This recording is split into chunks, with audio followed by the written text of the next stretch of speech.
Sa kasalukuyang kalagayan ng politika sa Pilipinas at sa mga nagaganap sa Senado at sa House of Representatives, may pag-asa ba na si Sara Duterte ay ma-convict ng impeachment court through the Senate at hindi na makatakbo bilang presidente sa susunod na halalan? Ito po muli si Attorney Mike Operario at pag-usapan po natin yan. Sa mga nakaraang mga kaganapan sa Kongreso, nakita na natin, dinismiss na yung impeachment kay Bongbong Marcos. Inaasahan naman yan ng mga tao. At ngayon, yung impeachment naman ni Sara Duterte, pinag-uusapan sa Kongreso at inaasahan din ng mga tao na ito ay magpo-progress sa House of Representatives. Pero there are things that we must think about and consider. Yung mga deklarasyon noon ng ibang mga congressman sa oposisyon, kagaya minorya, kagaya nila Congressman Irice, sinabi na nila that the first impeachment against Sara Duterte was incentivized. Ibig sabihin, naging kapalit nito yung mga tupad, AIX, at kung ano pa mga insentibo. At unong pa man, umugong na yung balita doon sa 150 million na budget o ayuda sa mga congressman na pipirma doon sa impeachment ni Sara Duterte. So therefore, dahil may incentive, maraming ang mga nagsipirma.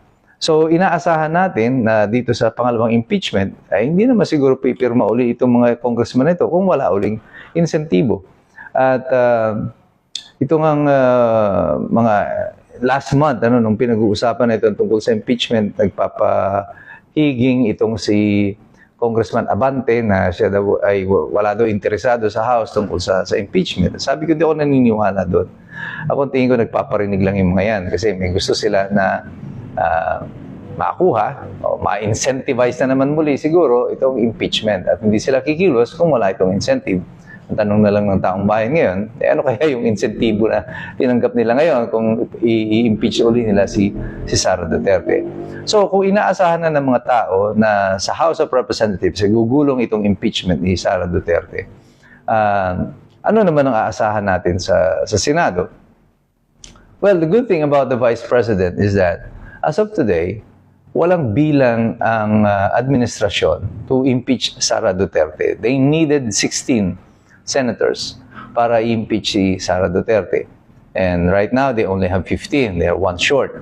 Kaya nga sinasabi ko noon pa, ang target talaga nito mga kaso-kaso na ito ay pahinain ng hanay ng oposisyon. Baka nga may mga ma-pressure sila enough at bumaliktad na or magbago ang complexion kasi isang boto lang naman ang kailangan nila idagdag sa kanila to make sure na may impeach nila si Sara Duterte. But I think the opposite will be the effect itong nagaganap na ito. Remember last week umugong yung balita ng pagpapalit ng liderato ng Senado. At ang naging reason niyan, ang naging cause niyan o yung ipinipilit na Senate Blue Ribbon Committee report na hindi nagugustuhan ng ilang mga senador. Si Senator Mig Zubiri, nung tinanong siya tungkol sa impeachment ni Sara Duterte, ang sabi niya, ako ay taga Mindanao and that will be a very, very unpopular decision para pag bumoto siya against Sara Duterte at this time. So this means, kung si Mig Zubiri pa lang ay bibilangin na magiging 10 yung posibleng boboto laban sa impeachment ni Sara Duterte. So right now, the administration does not have the numbers and they know it. Kaya makikita nyo, si Sara Duterte is si VP Sara, kalmado lang siya. She is secured in her place and I think kung itutuloy nila itong impeachment ito, yung pinapangako niya na bloodbath, doon sa mga ebidensyang i-reveal niya tungkol doon sa mga supposed mga cash releases na yan, this will be working against the administration at hindi ito magiging maganda para sa kanila. So right now, I think, politically, the position of the Vice President is on stable ground.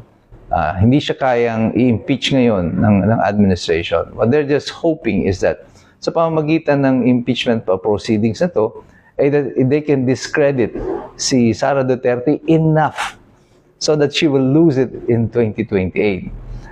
But they're out of their minds, this administration. They are delusional para isipin nila na ang impeachment proceedings na to will be enough para burahin sa isipan ng mga tao na mas maraming pera ang nawawala kaysa dun sa hinahanap nila kay Sara Duterte.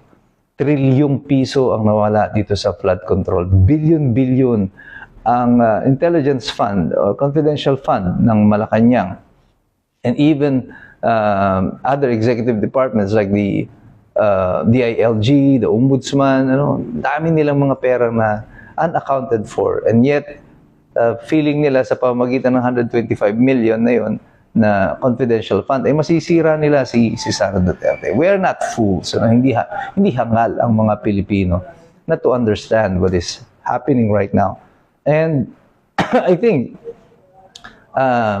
this is gonna backfire, itong gagawin nila against kay Sara Duterte na impeachment. Kasi lalo lang nilang ipinapakita yung pagiging ipokrito nila, yung kanilang pagkaganid sa kapangyarihan at sa kayamanan.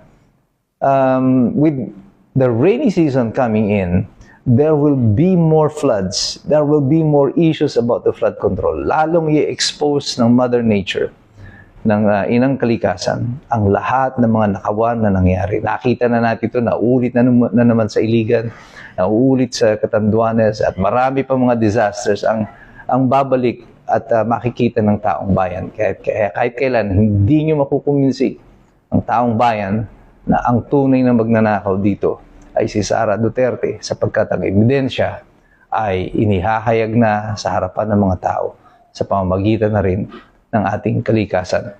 Kaya sa aking palagay, even if the impeachment against Sara Duterte may proceed, it will not succeed.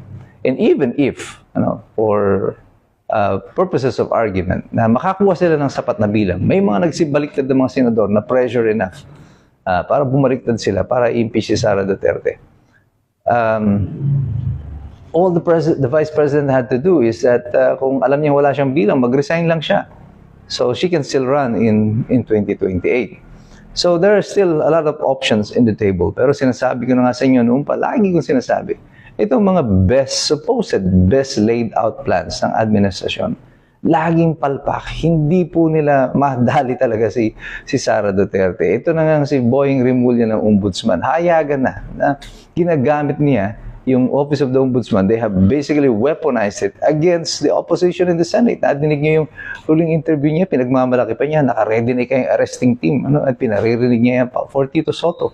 Parang suporta niya kay Tito Soto. Papa-aresto niya na yung mga senador na nagbabalak ng kudeta.